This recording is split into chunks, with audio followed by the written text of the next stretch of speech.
Thank you all for being here. It's nice to see some familiar faces back in the room. Nice to see you all. Nice to have you with us. Just coming to you today, obviously, in summary of what was my first year as GM of the club, first full year in GM of the club. Really in totality, we can talk about a few different things. To start, maybe just the team in general. In many ways, I would say the team and the season unfolded in many ways that I had anticipated, we had anticipated, in some ways, certainly that we didn't. For the project that we took on to start the season and the different variables we were looking to manage, we really set out on a roadmap that we understood would be a roller coaster at times, and it would be bumpy at times.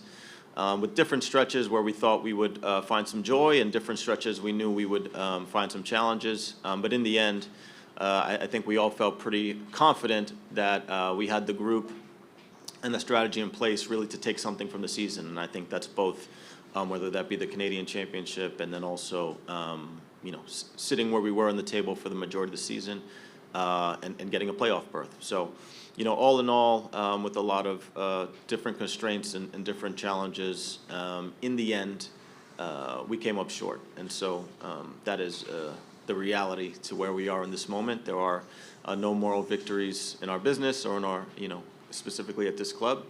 And so really now the focus shifts a little bit away from what was, which was the 2024 season, and what is to come. And so I think the part of that for myself, which is very, very motivating and energizing, as you've probably experienced, is the insertion of Keith and his ideas and his passion for the game, his passion for our club, and a really exciting opportunity to work with someone who is really sharp and has a lot of ambition for us as a group. And so it's something that I'm really looking forward to.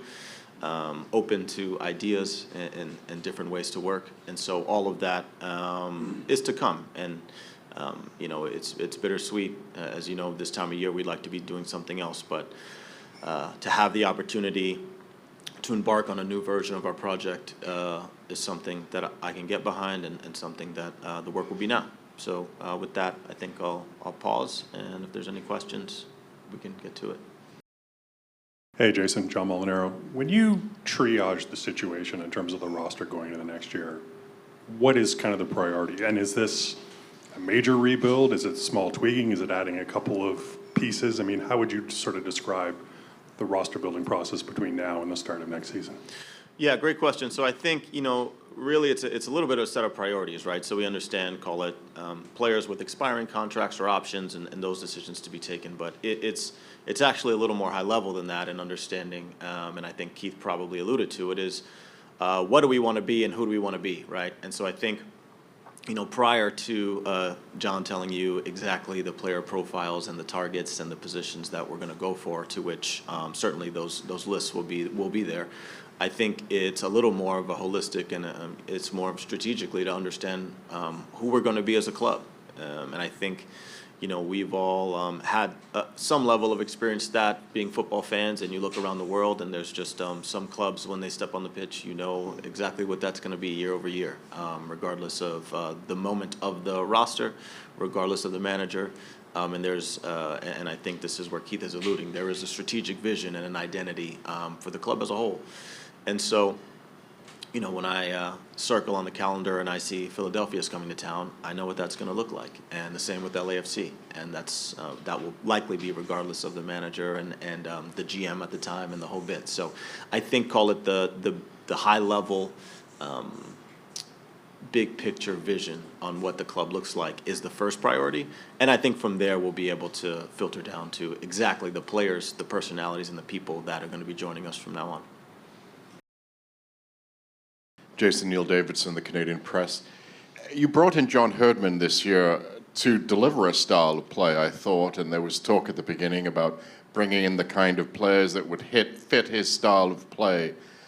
I understand that Rome wasn't built in a day, but a year later, why are we talking about this team has no identity when wasn't that the plan when you brought in the new coach? Yeah, thanks, Neil. I think, I would almost make a distinction between, call it, the first team's identity as far as their style of play and what's happening on the pitch. I think having the three center back system, having our wing backs, being very integral to how we operate, trying to be aggressive, trying to be adaptable. All of those things, I think, hit for when you try to look at the vision of the first team this season. I think it's less about just call it the first team in isolation and more so about our club as a whole, right? And what does TFC stand for? Who are we going to be?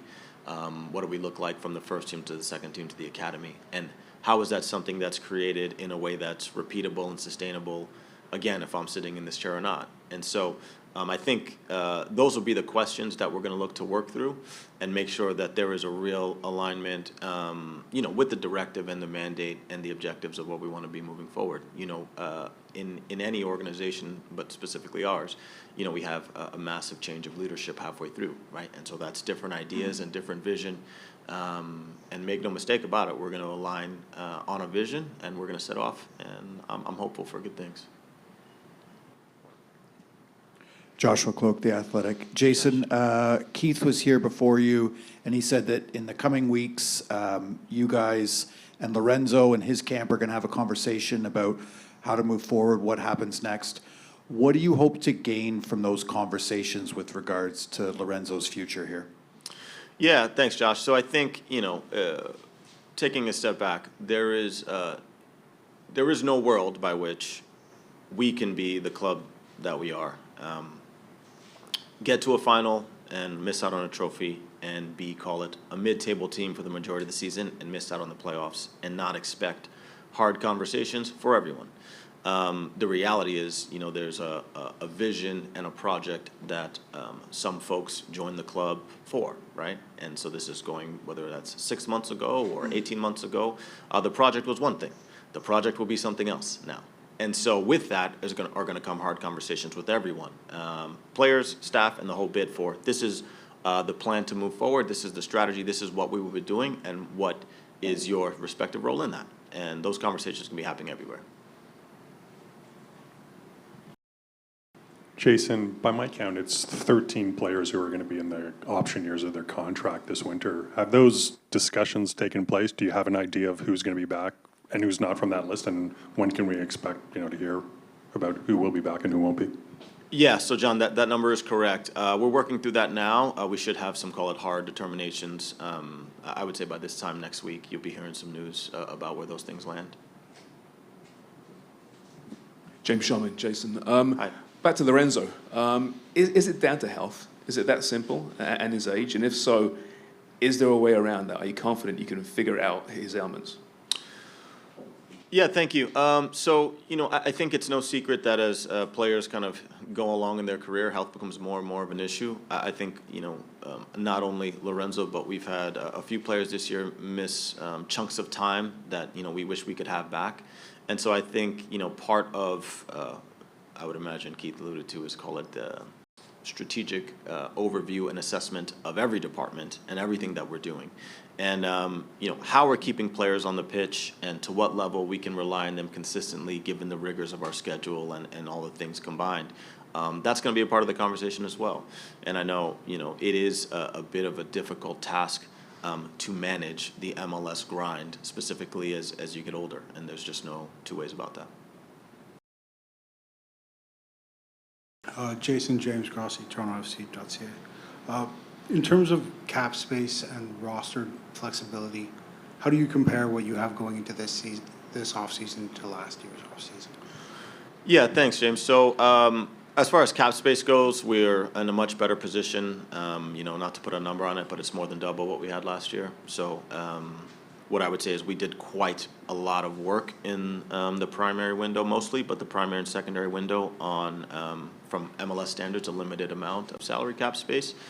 All of that is to say is, the space that we do have, it's only as relevant as good as smartly as you use it. So we certainly are in a much better position.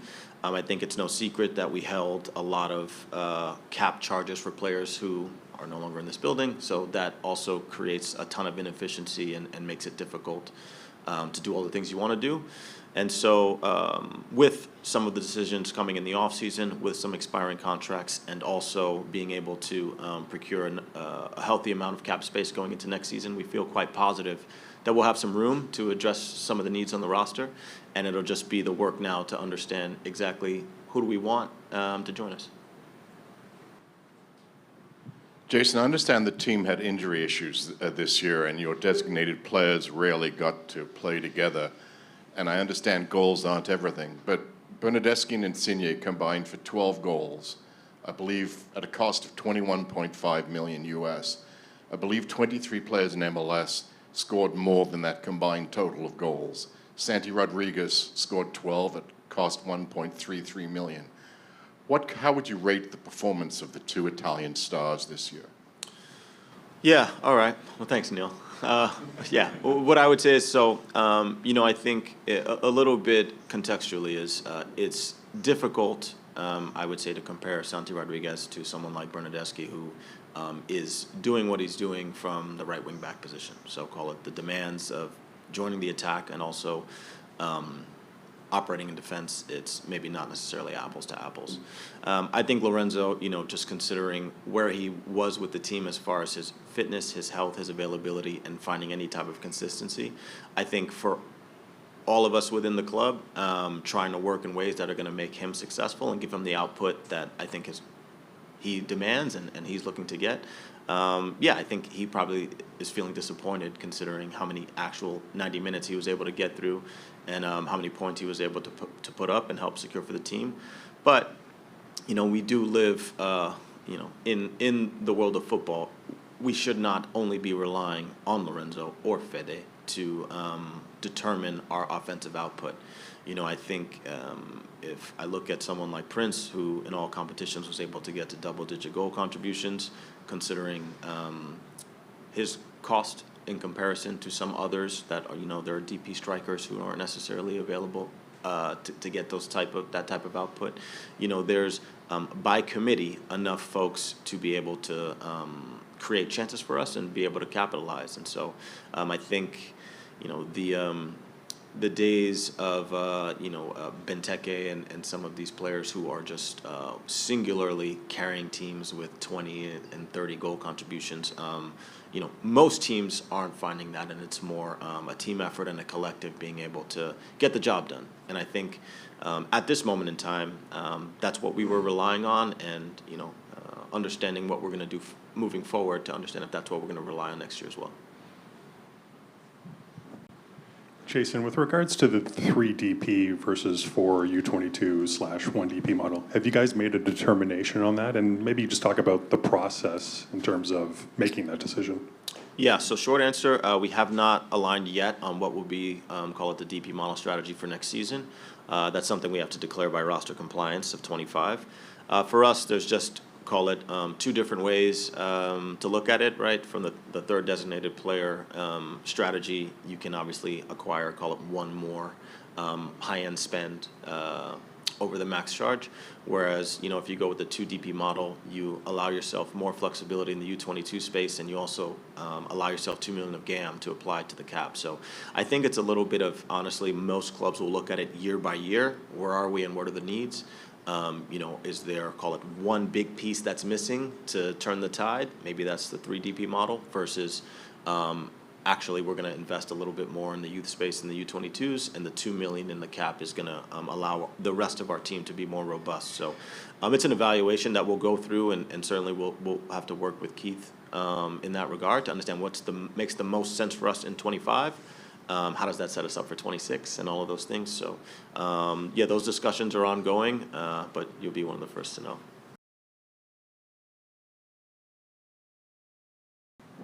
Sorry, 2 more if I get one. Just keep the mic. Okay, cool.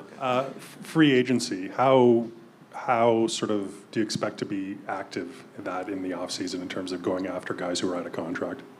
Yeah, so I think traditionally free agency is a place where we've tried to maximize ourselves over the years. I think there is a level of credibility and believability for, call it MLS-proven products. And so we've been really fortunate for a guy like Sean Johnson, who we got through free agency, that elected to stay with us and be a big part of what we've done. We've gotten more clean sheets this year than, even though it maybe didn't feel like it at times, than we've done in a while. So free agency is something we're going to leverage for sure. I think, even though it's commonly known, call it over the struggles of getting to the playoffs and being, for our standards, successful the last couple of seasons. But regardless, this is still a place where people in MLS feel very fondly of. And if there's opportunities to join our club and be a part of the city, people typically listen. And so I think we'll be active in the free agent space. I can hear you. Okay, cool. The injuries this year, I mean, was pretty persistent throughout sort of the campaign. I know last year, I think Bill, when he was still here, was saying that, you know, the club was going to take a serious look at the sports science department. But again, injuries were kind of where they were this year. Can anything more be done in terms of getting a handle finally on sort of just the litany of injuries that you guys have suffered this year? Yeah, well, the short answer is yes. I think there's always solutions if you're solution-oriented and have a solution mindset. So I think, you know, part of the work that we're going to do is digging deep into every department. And look, just to be clear, that when I say these kinds of things, it doesn't exclude my department, right? So understanding, you know, the scouting department, the roster strategy, what we're doing, you know, as far as just the short, medium, and long-term plan. And that also, yes, that will bleed into, call it the sports performance and the medical department, as to say, are we exhaustive in our approach and understanding what we're doing to prepare ourselves for the MLS season. You know, I think certainly understanding that we play a more congested schedule than ever. You know, we've had several trips that took us in conditions that were quite difficult to manage. When you think about, you know, winning a Leagues Cup group and then heading to Miami for a match, or, you know, having to go from Colorado in elevation to Vancouver to Chicago and wanting or needing results in all of those games for different reasons. So the MLS demands, what I would say, dictate and require just a different level of understanding and pragmatism when it comes to what we're doing in the health space. We've certainly suffered, call it, on the field in different moments and off the field, and so it will not be ignored, and it's something we're going to have to work on. Sure. Jason, just wanted to get your impressions of working with Marco and your thoughts on the full organizational review that's been in process. Yeah, so Marco and I got to spend a lot of time together over, you know, about a 2-month stretch. You know, it was a very, very fruitful time in just being able to take a step back and having someone externally getting some fresh eyes and a fresh perspective on what I say is my world, my life. You know, like if I take my playing days, you know, included, I'm somewhere around the 20-year mark as far as like I can speak to MLS. MLS is what I know, right? And I know what I know, and I don't know what I don't know. And so there's a level to which Marco's experiences, how he's worked, where he's worked, some of the important parts of how he's had to approach the game and different things that he's noticed, and a sharing and exchange of best practices, I think will go a really long way for us. And to what level we can kind of continue to engage and have that connectivity, I think all of that is great. And, you know, Keith and I are going to spend a lot of time in understanding what is apples to apples and what can we apply and what resonates versus simply just what doesn't, right? MLS is a unique beast as far as the global landscape, and, you know, explaining to Marco about the salary cap and why you can do certain things and can't do certain things. You know, we just live in a very unique system. And so we're going to try to glean as much positive and valuable and useful practices and information and look to apply them. Jason, forgive my slow nature. I'm still trying to wrap my head around the loss of identity here. You played here, now you're in the front office. How did this franchise lose its way from the glory years, the treble years, the MLS Cup, to where it is now? And how do you lose your club identity? Yeah, I could answer that, what I would say, in a pretty simple fashion. I think it's all tied together. So when we talk, so the examples I used were LAFC and Philadelphia. The way those teams come out on the pitch and play and perform is recognizable and repeatable. And what I mean by that is that's regardless of who the GM at the time is or who the manager at the time is. So what I would say is my playing days, our identity was Greg Vanney. He was the identity of the club. And when Greg Vanney leaves, we tried to adjust the identity to fit Chris Armas and Ollie Curtis's vision. And from there, it shifted to try to fit a different vision under Bob, right? And so I think as you exist at TFC, what I believe Keith and I will hopefully come to determine is what is TFC's identity and what will we be as a club, and what this club will stand for, who we will be far after somewhere else. And the club will carry on, and TFC will be something that you can hang your head on, and it's repeatable and it's recognizable. And I think these are the bigger conversations from a strategic vision that we're hopeful to get to as a club. And so, does that answer the question? Were you saying that the problem is the quick fixes that have been attempted in recent years? Well, yeah, I think if you're talking about an identity, in many ways TFC has identified with the manager at the moment. So 17 we looked like Greg, and another year we looked like Chris, and another year we looked like Bob.